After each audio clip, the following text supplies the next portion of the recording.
Cycle of welfare, development, empowerment versus అన్నీ కలిపి welfare, empowerment, investment and development, higher revenue generation, wealth creation. అంటే సంపద సృష్టిస్తారంట, ఆర్థికంగా రాబడులు పెంచుతారంట, పెంచారంట. ఈ సంవత్సరంలో పెట్టుబడులు తీసుకొచ్చారంట, వెల్ఫేర్ మొత్తం సాధించారంట. ఇంతకన్నా పచ్చి దగా ఇంకేమైనా ఉందా అని అడుగుతున్నా. మీ మీద చీటింగ్ కేసు పెట్టద్దా అని అడుగుతున్నాను నేను.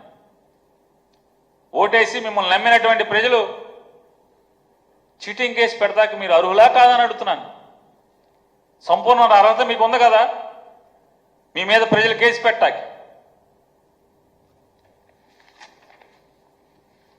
హయ్యర్ రెవెన్యూ జనరేషన్ అంటే జగన్మోహన్ రెడ్డి గారి కంటే కూడా, అంటే ప్రతి సంవత్సరం భారతదేశంలో ఉన్నటువంటి ఏ రాష్ట్రంలో అయినా సరే హీనపక్షంలో 5 నుంచి 15% ప్రతి సంవత్సరం రెవెన్యూ గ్రోత్ ఉంటుంది. కానీ ఈ ఆంధ్రప్రదేశ్ రాష్ట్రంలో జగన్మోహన్ రెడ్డి గారి 2.5 సంవత్సరాలు కరోనా ఉన్నప్పటికీ కూడా, కరోనా సంక్షోభాన్ని ఎదుర్కొని కూడా అధిగమించి ఆయన సాధించినటువంటి ఆర్థిక రెవెన్యూ వసూళ్ల కంటే కూడా మీ సంవత్సరం వసూళ్లు ఎంత దుర్భరంగా ఉన్నాయి, ఎంత దిగజారి ఉన్నాయి.